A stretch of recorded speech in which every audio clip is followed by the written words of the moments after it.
Hello students, welcome to my YouTube channel. Myself CMA Harsh Sompura.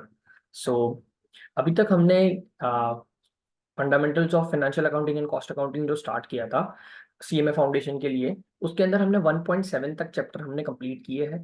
उसके सारे videos upload हो चुके हैं। अगर आपने वो वीडियोस नहीं देखे हैं तो it is a request from my side कि पहले वो वीडियोस देखो, ताकि आपका मॉड्यूल शुरुआत से कंप्लीट होता जाए, तो ये सब्जेक्ट आपका कंप्लीट जल्दी से हो जाएगा। ठीक है, ये फर्स्ट चैप्टर ऐसा है जो थोड़ा बेसिक, थोड़ी देर लगेगी, फिर इजी वाले चैप्टर्स है जिसमें आपका इतना ज्यादा एफर्ट नहीं लगेगा। तो अभी वाले जो चैप्टर्स है ना, वो उसमें तो बहुत ही मजा आएगा, जिसमें बेसिक्स आपके बहुत अच्छे क्लियर होंगे। देखो, ये वीडियो स्टार्ट करने से पहले थोड़ा बहुत आपको इंटरेस्टिंग बात बताना चाहता हूँ। ये जो चैप्टर्स है ना, 1.8, 1.9 एंड 1.10, ये चैप्टर्स जो है ना, आपको लगता है कि हमें आते हैं, लेकिन आप एज अ प्रोफेशनल स्टूडेंट जब आप आगे जाओगे, जब आप एप्लीकेशन पे आओगे ना, तब आपको रियलाइज होगा कि हमें बेसिक्स हमारे थोड़े बहुत वीक है। वो वीक होने का रीजन ये है कि आपने चीजों को रट लिया इन द सेंस कि आपने बेसिक एप्लीकेशन को नहीं समझा है, अकाउंटिंग फंडामेंटल को नहीं समझा है, उसका एप्लीकेशन क्या है ना, उसको नहीं समझा है। That is the only reason आपको एप्लीकेशन में प्रॉब्लम आएगा जब आप हायर लेवल पे जाओगे। तो उसको अच्छा करने के लिए आप जितना अच्छा आप यहाँ पे मेहनत कर सकते हो, जितनी चीज मैं बता रहा हूँ उसको अच्छे से एक्सप्लेनेशन को समझोगे ना, I am damn sure about it कि आप जितने हायर लेवल पे जाओगे उतना आपको वो क्लैरिटी मिलती जाएगी कि हाँ, हम ये बेसिक से सोच पा रहे हैं कि अगर मुझे ये आता है, ये एंट्री हुई है, जर्नल एंट्री ये हुई है, इसी वजह से इसकी इम्पैक्ट ये हुई हो। ठीक है, तो वो समझना बहुत ही इंपॉर्टेंट है। तो वो सारी चीज अब ये वाले चैप्टर्स में स्टार्ट होने वाली है। तो इट इज माय रिक्वेस्ट कि ये चैप्टर्स को बहुत अच्छे से देखना, not from the perspective of examination only, it will help you in your corporate life also, क्योंकि वहां पे भी आपकी एंट्रीज ही होगी जो आपको हेल्प करने वाली है। ठीक है, तो everything will be helpful. And पढ़ाई स्टार्ट करने से पहले आपको ये बता दूं कि अगर आपको ये वीडियोस थोड़े बहुत हेल्पफुल है, अगर आपको लग रहा है कि हाँ, फाउंडेशन के वीडियोस अच्छे लग रहे हैं ये हमें, और हमारे जो दोस्त है जो फाउंडेशन कर रहे हैं उनको भी हेल्प कर सकते हैं, तो please do like share and subscribe जितना आप शेयर कर सकते हो। एंड हमारी एप्लीकेशन है HS सर्टिफिकेशन, वो आप डाउनलोड करके वहां से भी हमारे मटेरियल्स को आप पढ़ सकते हो। ठीक है, थैंक यू सो मच। तो हम स्टार्ट करते हैं हमारी पढ़ाई। चलो जल्दी से स्टार्ट करते हैं। अब हमारा नया चैप्टर है, that is 1.8, adjustment entry and rectification entry. Rectification of errors जो है उसके लिए अलग से वीडियो रहेगा। आज मैं पढ़ाने वाला हूँ एडजस्टमेंट एंट्रीज, बहुत ही सिंपल सा चैप्टर है adjustment entry. Sir adjustment entry क्या होती है? तो एडजस्टमेंट एंट्री मतलब एक लॉजिकल एक्सप्लेनेशन आपको देता हूँ। देखो, हमने एक चीज पढ़ी थी, क्या पढ़ा था कि हमारा एक अकाउंटिंग साइकिल होता है। अकाउंटिंग साइकिल में हमने पढ़ा था कि हमने जर्नल एंट्री करता है, जब भी कोई ट्रांजेक्शन हुआ तो क्रोनोलॉजिकल ऑर्डर में हम जर्नल एंट्री करेंगे। जर्नल एंट्री के बाद हमें क्या करेंगे? लेजर पोस्टिंग करेंगे। लेजर पोस्टिंग के बाद उसको उसका एक टेम्पररी क्लोज करके एक ट्रायल बैलेंस बनाएंगे। ट्रायल बैलेंस के बाद ट्रायल बैलेंस को थोड़ा एडजस्ट करेंगे। उसके बाद वो एडजस्टमेंट एंट्री करेंगे। कब? जैसे ही ट्रायल बैलेंस हमारा बना। ट्रायल बैलेंस का यूज हम कब करते हैं? Eight the end of the year. Eight the end of the year में जाऊंगा और वो ट्रायल बैलेंस को यूज करूंगा for the purpose of preparing final accounts. हम यही करते हैं ना। तो वो जो ट्रायल बैलेंस जो है हमारा, हमने बनाया है टेम्पररी पर्पस के लिए, जो हमने बनाया था एरिथमेटिकल एक्यूरेसी जानने के लिए, उसका यूज करूंगा मैं फाइनल अकाउंट्स प्रिपेयर करने के लिए। ठीक है, अब फाइनल अकाउंट्स प्रिपेयर करते टाइम पे मुझे ये रियलाइज होगा eight the end of the year कि कुछ चीजें ऐसी है, कुछ एक्सपेंडिचर ऐसे है या कुछ इनकम ऐसी है जो इस साल के रिलेटेड है, करंट ईयर की है, फिर भी मैंने करंट ईयर में उसको रिकॉर्ड नहीं किया है। ठीक है, तो हमारे अकाउंटिंग प्रिंसिपल्स क्या बोलते हैं कि करंट ईयर की इनकम है तो करंट ईयर में ही दिखनी चाहिए, नेक्स्ट ईयर की इनकम है तो नेक्स्ट ईयर दिखनी चाहिए, है कि नहीं? तो अगर हमने करंट ईयर में मेरा खत्म हो चुका है, करंट ईयर मेरा खत्म हो चुका है, eight the end of the year में फाइनेंशियल स्टेटमेंट बना रहा हूँ, फाइनल अकाउंट्स बना रहा हूँ, तो I should record current year income in current year accounts. ठीक है, तो वो चीज जब हमने eight the end of the year अगर हमारी इनकम करंट ईयर की है फिर भी हमने रिकॉर्ड नहीं की है, तो उस चीज को मैं रिकॉर्ड जब करूंगा eight the end of the year, उसको बोलते हैं adjustment. It is that simple. Adjustment करना, कोई चीज का एडजस्टमेंट करना। एडजस्टमेंट करना मतलब क्या? कुछ नहीं लिखा है पर लिखने की जरूरत है, तो उसको बोलेंगे एडजस्टमेंट एंट्री, सिंपल। या कोई ज्यादा लिख दिया है, कुछ ज्यादा लिख दिया है जो नहीं लिखना था, तो उसको मैं कैंसिल आउट कर रहा हूँ थ्रू एंट्री, बोलते हैं adjustment entry. It is that simple. Okay, अब एडजस्टमेंट एंट्री का एग्जांपल दूं ना आपको, तो आप बोलोगे सर ये चीज तो हम कर रहे थे पर हमें थोड़ा आइडिया नहीं था, कैसे करते हम? देखो, फाइनल अकाउंट जब आप प्रिपेयर करते हो तो उसके नीचे वो ट्रायल बैलेंस के नीचे एडजस्टमेंट होते थे, उसमें लिखा होता था आउटस्टैंडिंग वेजेस, आउटस्टैंडिंग सैलरी। तो सिंपल सिंपल आप क्या करते थे कि आउटस्टैंडिंग वेजेस है ना, मतलब ऐड कर देते थे, इतना खर्चा हमें पे करना बाकी है, और वो लायबिलिटी साइड पे लिख देते थे। वो क्या किया आपने? वो क्या किया आपने? क्या किया? अल्टीमेटली एडजस्टमेंट ही किया ना। वो आउटस्टैंडिंग वेजेस की आपने जर्नल एंट्री क्या सोची होगी? देखो, आपको ट्रायल बैलेंस के नीचे एडजस्टमेंट देते हैं कि आउटस्टैंडिंग वेजेस 5000, तो आप एंट्री क्या सोचते हो कि सर वेजेस इंक्रीज होगा मेरा, तो वेजेस अकाउंट डेबिट करोगे आप टू आउटस्टैंडिंग वेजेस अकाउंट, है कि नहीं? और वो भी 5000 रुपए, कोई भी XYZ, करोगे ये चीज। इसी वजह से ये जर्नल एंट्री जो आपने की, इसको बोलते हैं एडजस्टमेंट एंट्री। इसको भी क्या बोलते हैं? एडजस्टमेंट एंट्री बोलते हैं। तो ये जो एडजस्टमेंट एंट्री आपने की, उसकी वजह से आप क्या करते हो? वेजिस में ऐड करते हो। खर्चा डेबिट हुआ मतलब ऐड करोगे, इसी वजह से वेजिस में आपने ऐड किया ट्रेडिंग अकाउंट में। एंड आउटस्टैंडिंग वेजिस हमारी लायबिलिटी है, तो लायबिलिटी पेएबल है, तो लायबिलिटी साइड पे हम लिख देते हैं। तो ये एंट्री हुई होती है जिसका आप पोस्टिंग करते हो फाइनल अकाउंट्स में, उसको पोस्ट करते हो। ठीक है, तो ये सारी जो एंट्रीज है उसको बोलते हैं हम एडजस्टमेंट एंट्री। इससे ज्यादा कुछ समझने की जरूरत नहीं है। जो एडजस्टमेंट हम करते हैं eight the end of the final trial balance जब हमारा बन जाता है, उसके बाद हमें कुछ पता चलता है कि इतनी चीजें हमें रिकॉर्ड करना बाकी है जो रिकॉर्ड करनी चाहिए, तो वो सारी चीज का जो आप एडजस्टमेंट करते हो उसको बोलते हैं एडजस्टमेंट एंट्री। इससे ज्यादा आपको कुछ पढ़ने की जरूरत नहीं, दैट्स इट। जो मैंने लॉजिकल बताया है वही चीज होती है। ठीक है, आप देखते हैं क्या है एडजस्टमेंट एंट्री में। इतनी छोटी सी थियरी, इतने इससे ज्यादा पढ़ने की भी कोई जरूरत नहीं है इतने ज्यादा। एडजस्टमेंट एंट्री में क्या क्या देखो, special type of journal entry. Special type of journal entry, हाँ, at the end of the year हमें पता चलता है कि हाँ हमें एंट्री तो करनी है, तो वो स्पेशल टाइप की जर्नल एंट्री मानी जाती है। एंट्री तो करते हैं। No source documents, source document नहीं होते, उसके लिए अलग से डॉक्यूमेंट क्रिएट करने की जरूरत नहीं है। हमारा वेजेस का खर्चा ऑलरेडी हो चुका है, उसका बिल बन चुका है, ठीक है, नो डाउट, पर हमने पे नहीं किया है, तो वो पे नहीं किया उसके लिए अलग से डॉक्यूमेंट लाने की जरूरत नहीं है, हमें पता है कि नहीं पे हुआ है। ठीक है, तो अलग अलग से उसके लिए डॉक्यूमेंट होंगे नहीं। रिकॉर्डिंग जर्नल एंट्रीज, हाँ, रिकॉर्डेड जर्नल एंट्रीज रिकॉर्ड होती है पहले। Pass entries through compliance of AS. AS का मतलब अकाउंटिंग स्टैंडर्ड। ये एएस जो है ना, उसको बोलते हैं अकाउंटिंग स्टैंडर्ड्स।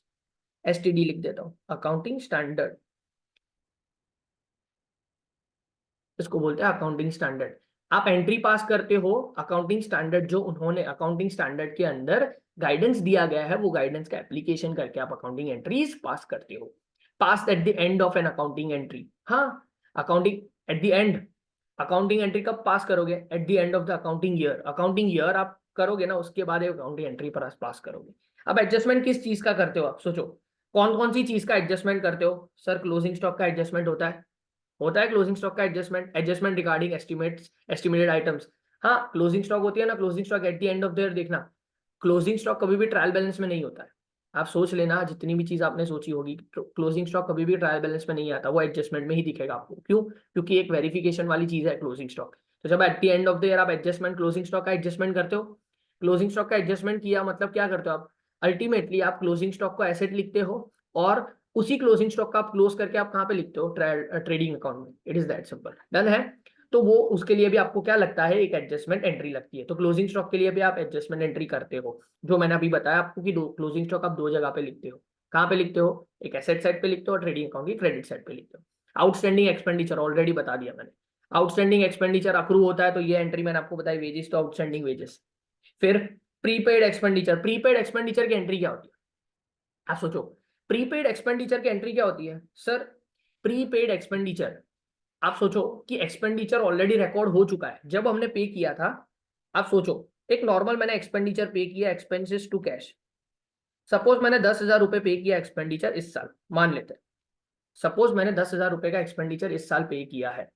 अब मुझे eight the end of the year पता चला कि इस साल का एक्सपेंडिचर तो 8,000 ही था, 2,000 मैंने एडवांस में पे कर दिया है।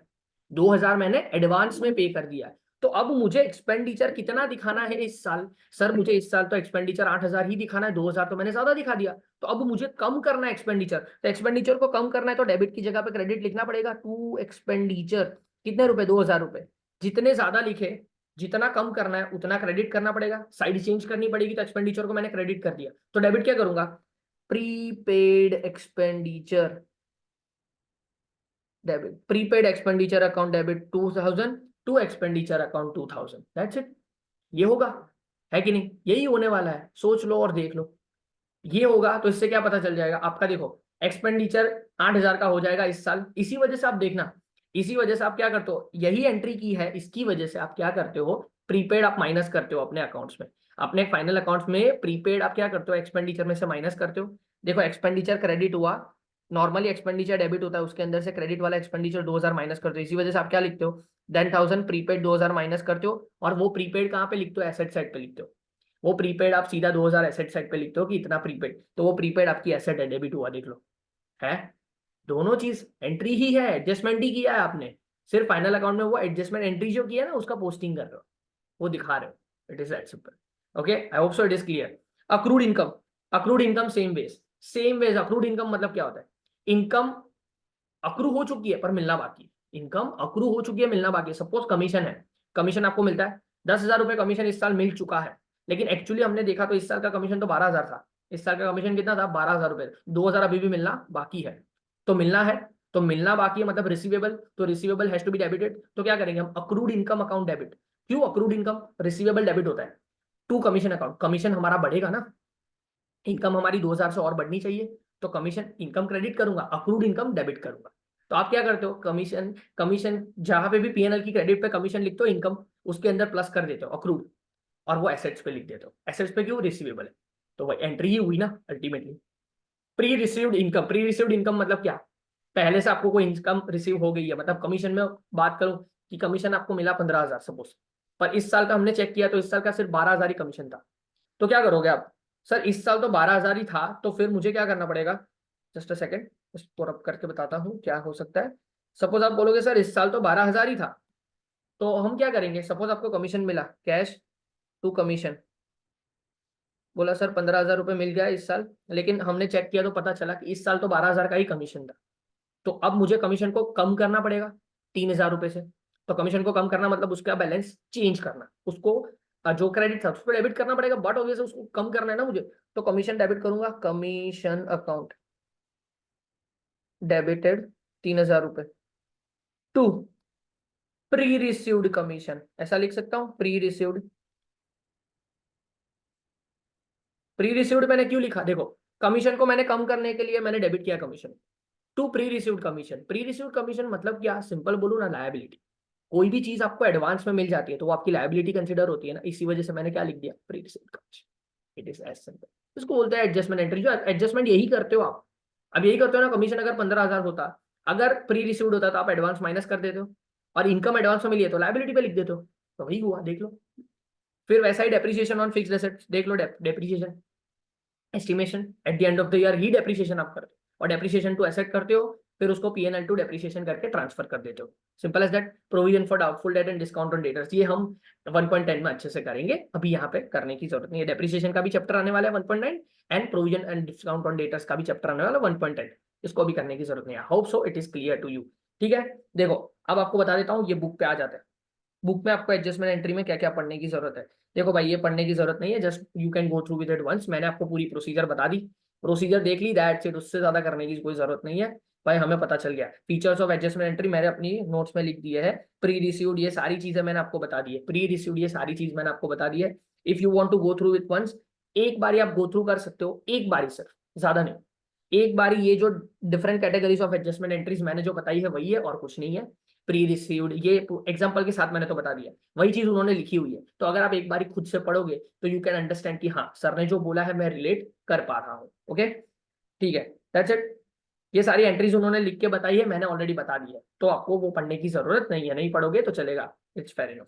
चलो, एक ही सम दिया है एडजस्टमेंट एंट्री का, कर लेते हैं। एडजस्टमेंट एंट्री का एक ही सम दिया है। एडजस्टमेंट करना है मतलब नॉर्मली हम जो एडजस्टमेंट करते हैं ना फाइनल अकाउंट्स में, उसकी एंट्री उन्होंने करवाई। तो एंट्री कर लेते हैं, जर्नल एंट्री, थोड़ा आपको आइडिया भी आ जाएगा कि एडजस्टमेंट एंट्री होती कैसे।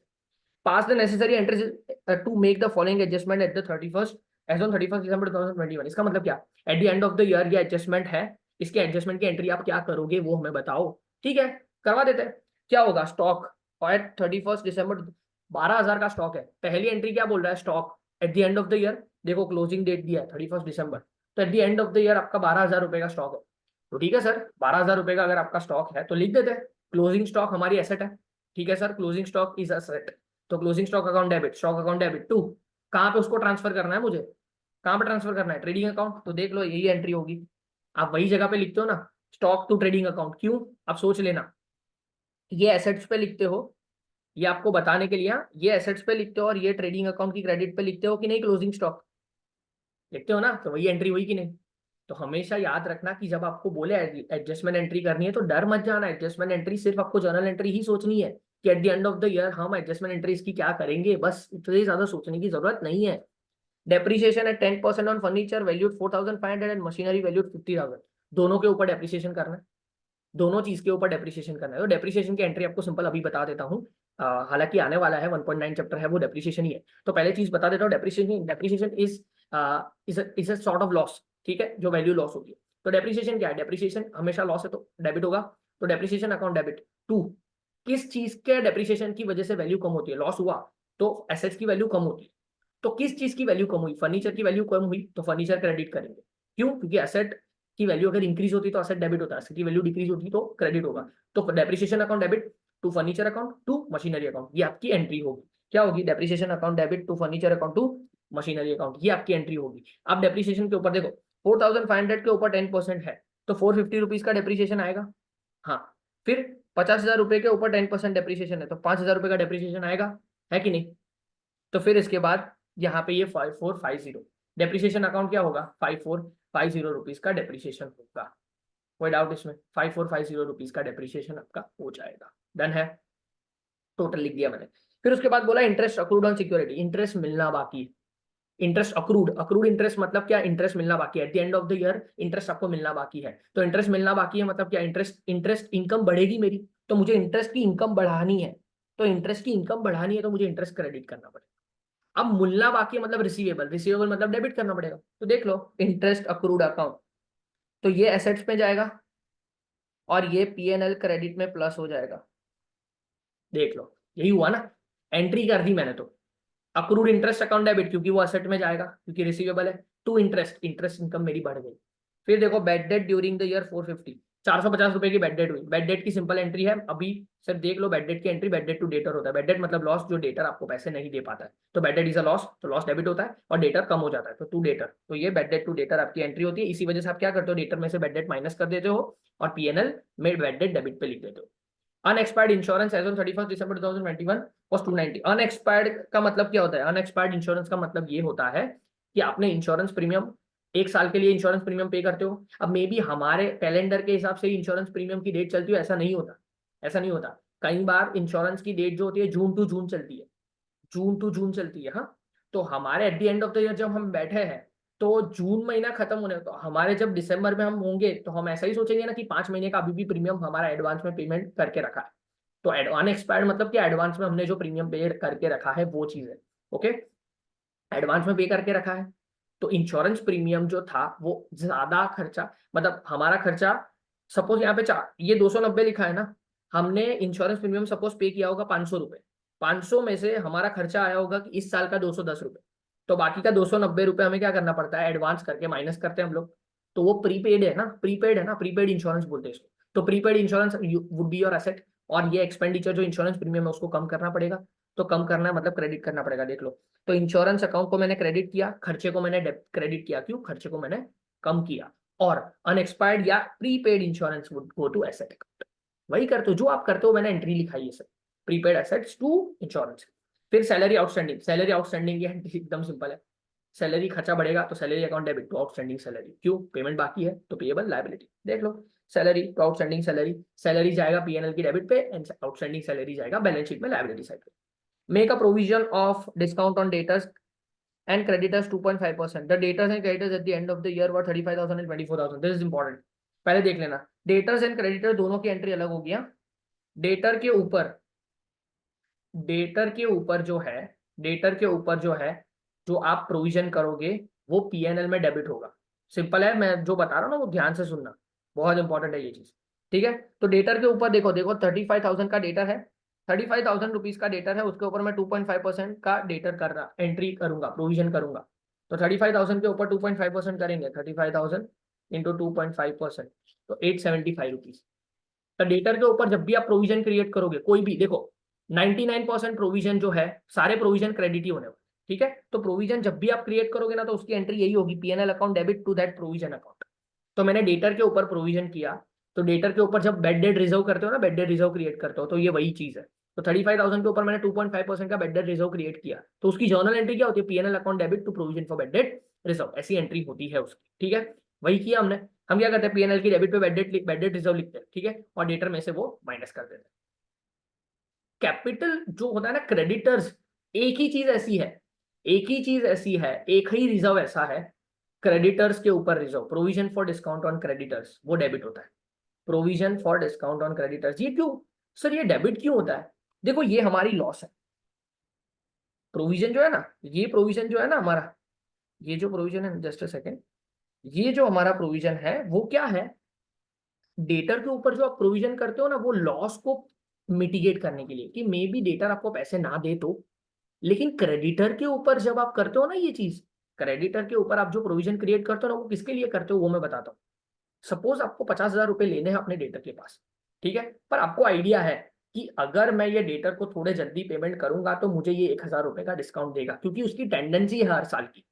तो आपको पहले से पता है ना कि 1,000 रुपए का डिस्काउंट ये बंदा डिस्काउंट दे सकता है। तो अगर आपको पता है कि डिस्काउंट कोई दे सकता है, आपको फायदा होने वाला है, फ्यूचर में फायदा होने वाला है, इफ यू आर शॉर्ट, तो फिर उसके लिए आप वो इनकम भी तो दिखाओगे। तो वो इनकम दिखाना है आपको, तो वो इनकम इसी वजह से पीएनएल क्रेडिट हुआ, और provision for discount on creditors debit होता है। ओके, पर आपके लिए इतना डीप जाने की जरूरत नहीं, पर मैंने जो बताया कंसिडर करने की जरूरत है, अगर लॉजिकली क्लियर रहोगे तो बहुत आगे काम आने वाले, ठीक है।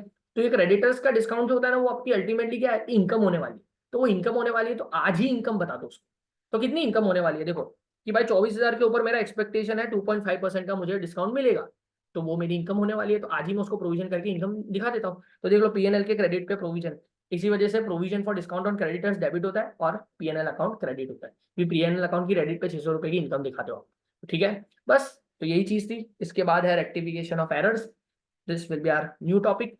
और रेक्टिफिकेशन ऑफ एरर का वीडियो पेशेंटली देखना मेरा, आई एम टेलिंग यू, अगर वो वीडियो अच्छे से देखोगे तो आपके बहुत सारे अकाउंटिंग फंडा क्लियर होने वाले, बहुत सारे अकाउंटिंग फंडा क्लियर हो जाएंगे, I am damn sure about it. अगर वो वीडियो अच्छे से अंडरस्टैंड कर लिया, अगर आपको एप्लीकेशन आ गया, तो आपके 90% जो अकाउंटिंग प्रॉब्लम्स है ना, वो आपके सॉल्व हो जाएंगे।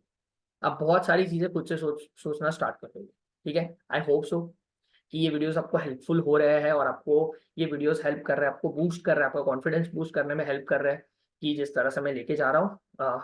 अगर आपको किसी चीज़ की ज़रूरत हो कि सर ये गाइडेंस चाहिए, वो गाइडेंस चाहिए, इन केस यू नीड कि हाँ सर थोड़ा गाइडेंस दे दो, क्या करना चाहिए क्या नहीं करना चाहिए, you can surely contact me. अगर आपको कोई ऐसी चीज़ है कि सर कोई ऐसी इन्फॉर्मेशन चाहिए जिसका वीडियो हमें बना के दे दो, तो वो भी मैं वीडियो बनाने के लिए रेडी हूँ। सिर्फ आपको मुझे बताना पड़ेगा कि क्या चीज़ आपको चाहिए, ठीक है। अगर आप बताओगे नहीं तो मुझे थोड़ा आइडिया नहीं आएगा कि व्हाट यू वांट, ठीक है। तो I will try my best to give the best of the possible service that I can give to you, ठीक है। I am a proud CMA, ठीक है, एसोसिएट मेंबर हूँ, I am a proud member. So मैं CMA profession के लिए जो भी कर पाऊंगा, उनके स्टूडेंट के लिए जो भी कर पाऊंगा, मेरे लिए बहुत बेहतर है, ठीक है। Thank you so much, and मिलते हैं नेक्स्ट वीडियो के अंदर। तब तक के लिए बाय बाय।